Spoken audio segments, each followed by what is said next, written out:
Omarion had his own bus, which I believe was his very own bus. And J-Book was given his own tour bus. And then Fizz and Raz had to share a bus with the band, but Fizz had taken over the back of the bus. Why the hell so many people are trying to tell me to slow down? Seems like motherfuckers should be shutting the hell up and enjoying the show. Is it Kallee or Kallee? It's Kallee. Kallee Brookes. How are you? I'm good. Okay, I can tell you're a little nervous, but it's okay. I'm going to try to go easy, all right? Okay. You recently put up a very disturbing TikTok video involving you and your ex-boyfriend, Raz B, who is the former member of B2K. Yes. I brought you here because I wanted you to add more context. I mean, it's hard to put, I don't know how many years you guys were together. How many years were you guys, how long were you guys together? We were only together for 6 months. We were friends for 15 years. Oh, wow. Okay. Yes. Okay, so this is definitely not somebody that you just you met. So No, we met as teenagers, and we were best friends when we were younger until he moved to China, and we stayed in contact all that time. And then when he came back is when the relationship started. wow. Wow. Okay. So we saw the video and I think we heard something about it. Were you the woman that he was involved with on tour and was Yes. fighting with? Yeah. So this was around that time. Yes. Okay. So start from the beginning. Like, how did you and I know you said you guys have known each other since before he moved to China, primarily as kids. Like, how did you guys actually meet? We met in acting class. We were in the same acting class, and we just buddied up then. It was right after B2K had broken up.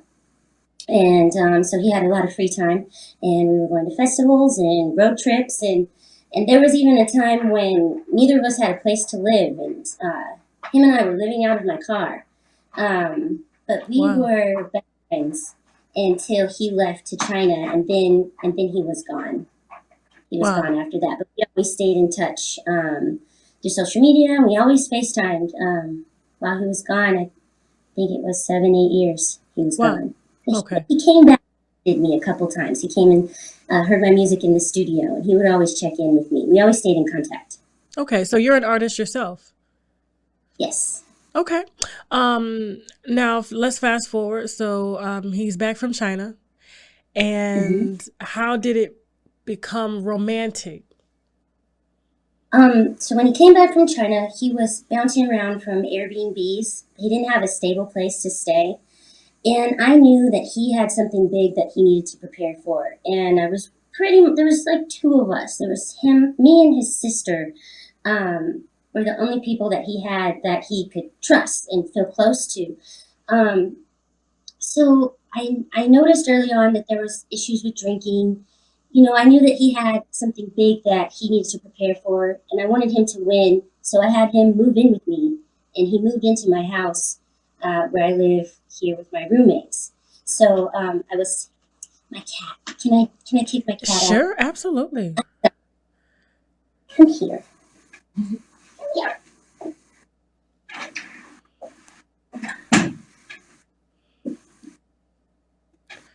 I So heard he your cat telling you no. He was Okay. living here with me. I was driving him to rehearsals, and just getting him ready. I got him a membership at my gym. We were working out every day, and I was having him eat healthy, and I was keeping him off of the liquor. And it was never my intention to go on tour with him because I had so much of my own things going on, like acting stuff. I had just booked some big roles, and I was on the way to booking series regular. Like pilot season was looking really good for me. So I was never intending on going to tour with him. I just wanted to get him ready for tour. And I pretty much did it. I got him ready to go on the tour. Okay. And you ended up, I guess, maybe putting your acting career on hold to go on tour with him, or no? Not what happened. He was Love and Hip Hop was trying to get him on the show. He wanted me to be his girlfriend on the show.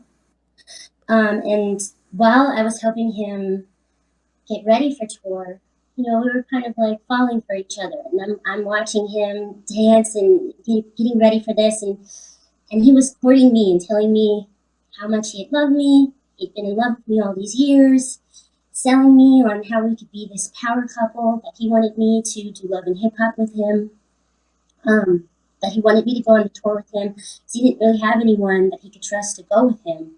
But that's not where my trajectory was heading. That's not what I wanted. But I took the love and hip hop meeting with him, and they loved us as a couple.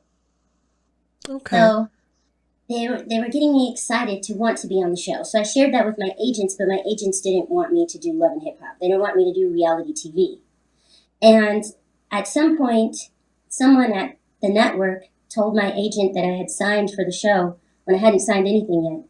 And my agents called me on a conference call and questioned me, saying, how could I sign up for a reality show without them giving me the okay? And I told them that I didn't do that, and they didn't believe me, and they dropped me. Oh, wow. Yes. So that is how I ended up going on the tour, because it's like, okay, well, I'm dropped from my agents. I don't have any auditions. You need me. So let's do it. And I decided. Do you think he called your agents? I never thought of that. I guess it's a possibility. Because Okay. a lot of things like that happen. So Okay. Okay. So you're on tour with him. Is this when the love affair between you guys started? yeah, when we agreed to do love and hip hop, it's just kind of like, okay, so we're gonna be a couple. We're gonna do this, and then it's just like we already have these feelings for each other, so it just happened, and it happened really naturally. I always loved him. I wouldn't say that I was always in love with him. He says he was always in love with me. That's what he said at the time. But Did you fall in love with him? yeah, oh yeah, big time. Because there's a side of him that no one else sees. You know how that's like when you're in a relationship and it's just the two of you. People don't see that side. Like, he's really sweet and really, cuddly, and like my little. It was like that. Like, I loved him and I wanted to be his support system. It felt like it was all meant to be. Like, at that time, I believed that it was okay that my agents dropped me, that I was supposed to go on tour with him, that he needed me, that it was like this divine thing, and that we were going to go on this tour together. And he sold me that he was going to have me open up for the tour. And at every date, he would be like, what are you going to wear? Are you ready to perform? And I really believed that, I was there for a reason. But none of that was really true. Okay. Tell me about the first incident that happened that became physical. So, leading up to that, everything was fine before the tour started. But once the tour started, he started to get aggressive with me. And it was pretty much, he was just taking out his strife and his things that were bothering him about the tour. He would take them out on me. But I knew that it wasn't me. I knew that he was just upset about certain things that were going on in the tour, which he had every right to be upset about. There were things that just weren't right when it was regarding him. Okay. And he would scream at me, and he would grab me by the arms, and he would leave bruises on my arms. But he hadn't actually hit me or anything like that. And on April 15th, we were here back at the house, and we had a party announcing that we were going to be in Love Club, and we were drinking, and we were arguing. Your voice is coming like in and out. Can you turn your mic up some more, or no, so I can hear you, like your volume? Okay. AdamandEve.com. I'm talking toys, bondage, lingerie, and so much more. Plus, they have 24/7 customer service, so you can order at 3 a.m. if you ain't coming, if you get me, okay? And if something isn't working out, you can send it back within 90 days, no hassle. And if that's not enough, you can also take pleasure in knowing that 20% of their profits goes to help fight the spread of HIV around the world. So go on ahead and log on to AdamandEve.com. Use the code Tasha K for 50% off one item plus free shipping in the US and Canada. Some exclusions apply now, but hurry up and visit adamandeve.com so they can make you come. Let's put the wine down for a second, because at times like this, we need to take a shot of the olive leaf extract, because the olive leaf boosts our immune system and has been known to reverse high blood pressure, lupus, diabetes, and certain cancers. Check them out at myoliveleaf.biz to learn more and to order, or simply click the link below in the description box. Now back to the wine. See, I enjoy oral sex, but to be honest, some of my experiences have been not pleasing due to lack of proper vaginal hygiene. I went down on this chick once, and the yoni was so good and fresh. It took me on like a whole nother level of just pleasure. So at that moment, I had to stop and ask, what are you using? And she told me, Embrace Pangea Feminine Wash. We all know that a fresh yoni brings on a whole new level of confidence, so visit embracepangea.com, and of course, I got my winos covered for a discount, so use the coupon code TASHAK for 10% off your first order. How's that? Better. Yes. Okay. So, all right. So he's grabbing you by the arms, taking his frustrations with the tour out on you.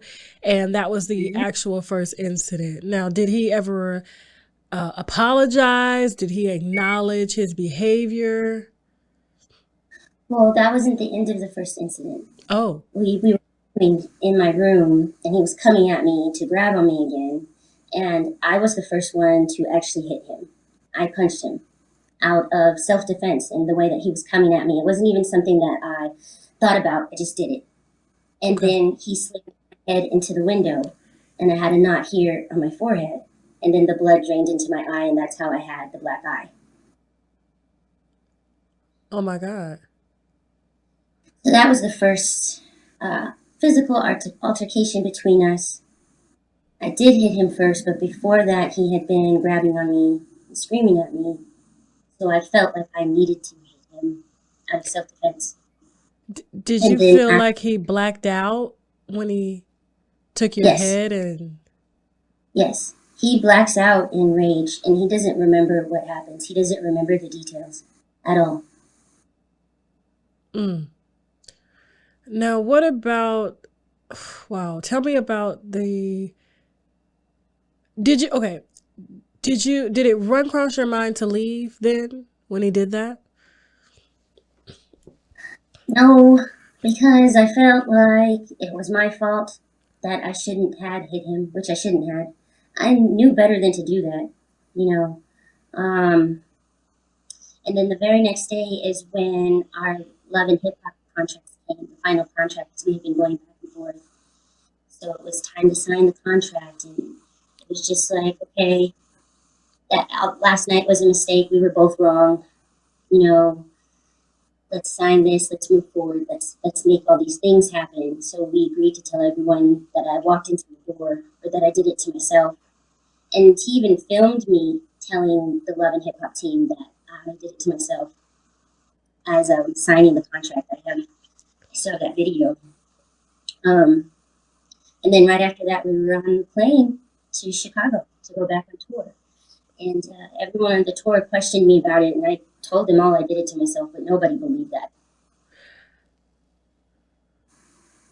I've met Raz, and Raz has a lot of unused energy. I would put it, and he's very hyperactive, and I just couldn't imagine, because you are a very little girl, you know, him being so bulky and so full of just energy that I'm saying 10 people could use, and I just couldn't imagine that power coming at you like that. Yeah. I didn't watch his video that he posted, but everyone's told me that, you know, he's saying that I was the one who was abusive to him. And I mean, yeah, I did hit him, but he didn't have a scratch. And I had a black eye that didn't go away for 8 months. So 8 months? it took 8 months for the blood here to finally leave, because it was just so much.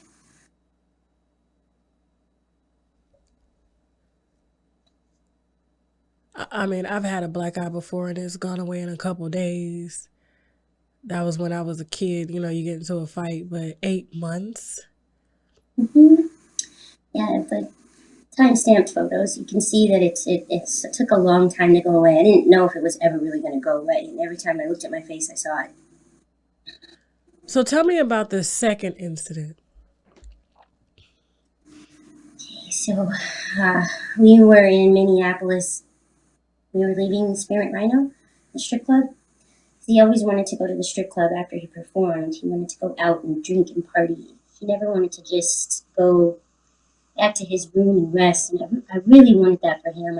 I tried so hard to convince him. And the one time that I didn't go out with him, I lost him. And we missed the tour bus. The tour bus left without us. So after that, I had to go out with him to make sure that I got him back to the hotel and got him on the tour bus the next day, which is another thing that I don't think anyone knows, that like I'm a big reason why he made it to each state. But we were leaving Spearmint Rhino, and so something that he would always accuse me of is he would accuse me of being transgender, which is kind of like this PTSD thing that comes from an experience that he had with someone. And so when he gets really drunk, he gets confused if women are born women or if they're transgender. So he would accuse me of being that, and he would pick on little things about me that would that he would say that there were reasons that proved that I was transgender. And so we were walking past the Macy's parking lot. And he says, "You know how I know that you're transgender? It's your ugly man hands." And I popped him in the forehead. I was like, "Stop calling me that. I told you not to call me that anymore." And he grabbed me by the neck. He dragged me behind the dumpster in the parking lot. And he was choking me and saying that he knew I was a man, that he was going to kill me. And there was a parking attendant there who saw it happening and called 911. And the police, I guess, were close by because it wasn't going on for very long. And they pulled him off of me. The police But pulled had him not off of you. pulled him off of me. But had they not, he wouldn't have stopped. He wasn't stopping. And the whole time I'm trying to tell him, "You're going to get kicked off the tour. I'm just worried about him, not what he's doing to me." And then when they're handcuffing him, I'm telling them, "No, don't take him because I'm worried about him getting kicked off the tour." I'm saying, "It's my fault. I started it." They take him, and I stayed on the phone with him after that to let him know that I wasn't leaving. And the tour went on without us, and I was still there. And he got out, and they were saying that he couldn't perform the next date. So we got a rental car and drove to the next place. I can't remember. It was south. It's south somewhere, maybe Mississippi. We drove there because they were telling him maybe you can get on the tour, maybe not. But he wanted me to be with him to prove like she's still here. You know, we're still a team. Like that was just a mistake. He wanted us to tell everyone that we were just wrestling, and the cops thought it was something that it wasn't. And we followed the tour around for a few dates after that, but they didn't let him back on stage.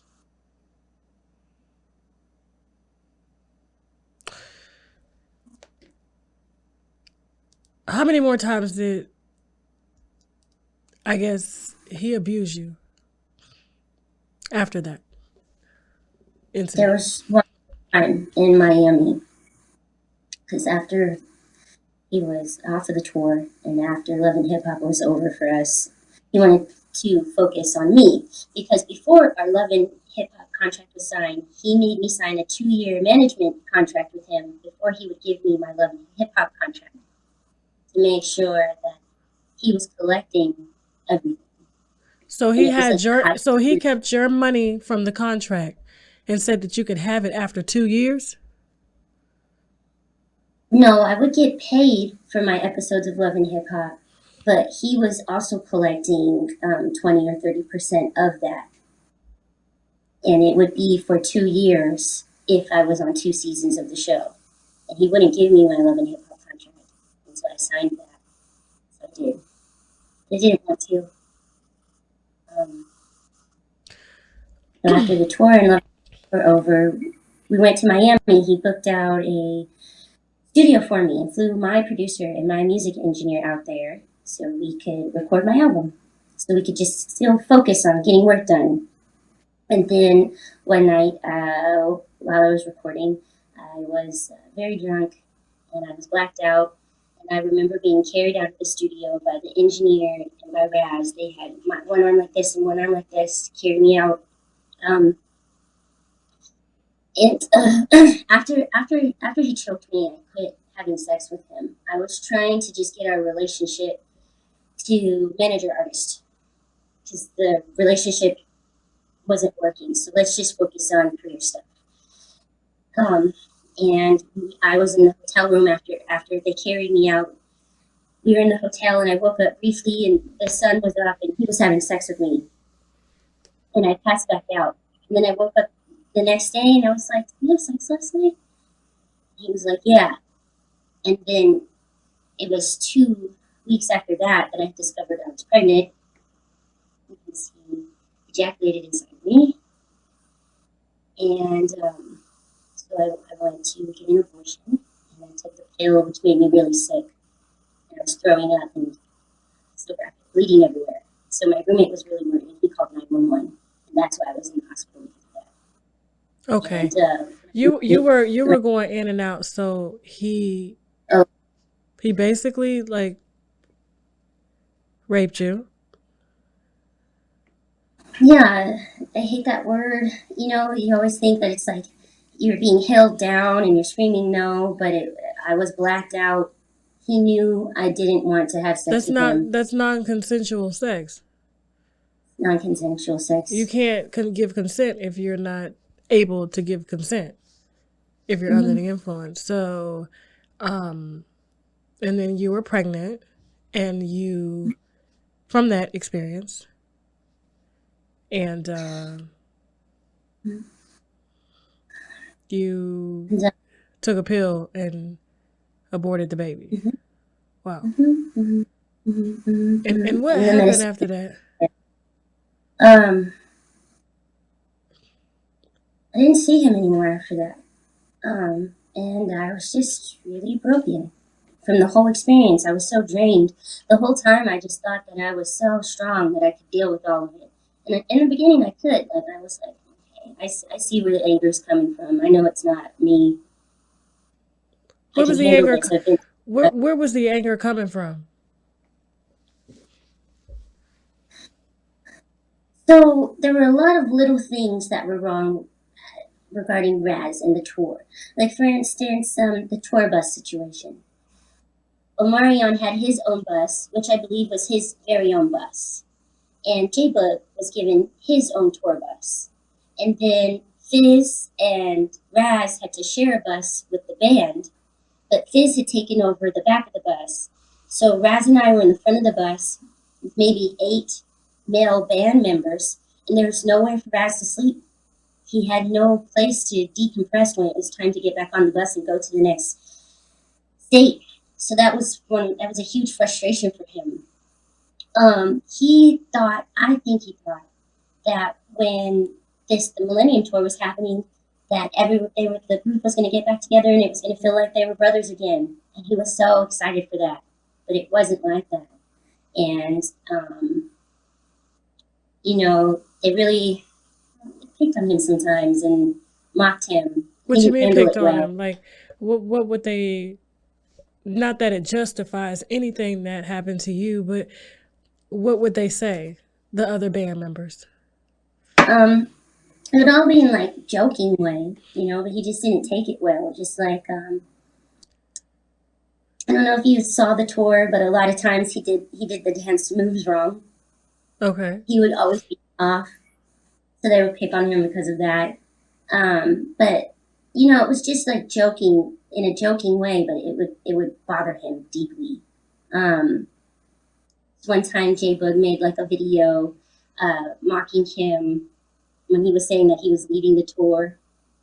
and that bothered him a lot. The little things he would replay in his mind over and over. He couldn't let things go, and it would all accumulate. And then when he would be drinking, it would all come out, and he would just say it all over and over again. And he really believed, that his abuser was around, alleged abuser, which is something that I shouldn't be talking about. Yeah, that's not my story to tell. So, What about let's get back to this you being a transgender and it triggering him. Did he ever explain to you why he had such a fixation on making you out to be a transgender and getting angry about it? yes. What was that reason? While he was in China, he dated a girl for a year, and after a year, she told him that she was transgender, Oh, and he didn't know. oh, Said that she looked just like she had been born a girl, and they broke up after that. When she admitted that to him, he broke up with her, but he said he hated himself for still loving her and for missing her after that. oh, wow. So he Was she post-op transgender? So he Mhm. really couldn't tell. Yes. So she had a vagina and a, okay. And so did it make him feel like he was gay or something, or what was it like? I mean, I never asked him that, and I appreciated that he confided that in me when he told me that. And then it all made sense as to why he would accuse me of being transgender and other women. Lots of women, he would accuse them of being transgender. It was his go-to while he was drinking, or, if someone wasn't doing what he wanted them to do, that was his go-to, to call a woman transgender.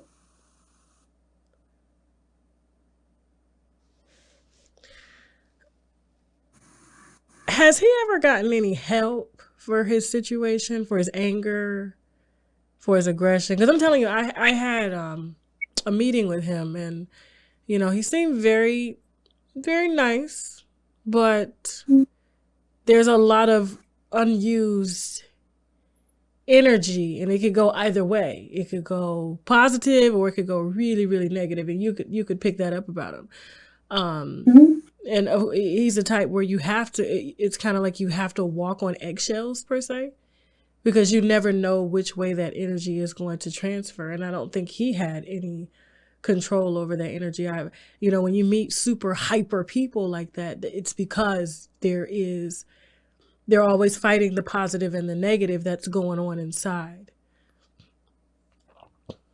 I don't know if he really sought any actual help. That was one of the stipulations after Minneapolis, was if you get into help, then maybe we'll let you back on the tour. So he kept saying that he was getting help and signing up for help, but he wouldn't actually go. Did he ever apologize to you for hitting you, assaulting you? Did you ever get an apology? No, not a real one. It was always just kind of like, oh, you know why that happened. Kind of like that kind of thing, or like, oh, it's just because we're Geminis, something like that. But I would never got a real apology, and he never acknowledged like how when he came into my life, when he just came from China, and how it was shining, I was glowing, I just booked all these things and doing so well, and he watched me just fall. You can see it in the photos. Like, I hate looking at photos from those times. You just see it in my eyes. You just see me go like that. He never acknowledged what he did to me. He never said thank you for everything that I did on the tour. I was his punching bag. I was his assistant. I made sure he got to the next state. I kept it Do you calm. believe in that saying, hurt people hurt people? Mm-hmm. And going forward, will you be able to recognize the signs of a hurt man Oh yeah. and that you need to stay all the way back. That first sign, I'm gonna walk away. Because I thought I could fix Raz. I thought I could love him to be better. But that's not realistic. Mm. Do you feel like he was, and I know it's not really a question for you to answer, but do you feel like he was wrestling with his sexuality and maybe he didn't like that he liked what he liked? I have to let him answer that. Okay. Can't answer Okay. that for him. Anything else you want to add? Because I can tell this is hard for you, and I don't want to bring up more. But anything else you want to add? I do want to add that I'm in conversations with 5 other women that have had experiences with him similar to mine. Oh, wow. If possible, please have them reach out, and I'll be glad to allow them to have my platform. Excuse me. Pollen is outside. Okay. Spring is here. Huh? What you Spring say? is here. Who? It's springtime. I know. Spring. It's really kicking my butt. Thank you, Kallee. I appreciate you for trusting me and my team to tell your story, and I definitely will be addressing Raz about this situation head on. Okay, because there's nothing that justifies someone as strong as he is, and I've like I said, I've met him. He's all muscle. He has so much pent up energy, and he's just he's like yeah. It's just, and for him to and I have to say alleged, but he did admit. So I mean, I really don't have to say it that it happened, and there was a reason for it. But I don't see that. Like, now, I don't believe in women putting their hands on men and vice versa. But at the same time, a man knows that they're much stronger. And when you don't, excuse me, hold on. I'm telling you, it's like it's tickling my throat. And when you don't know.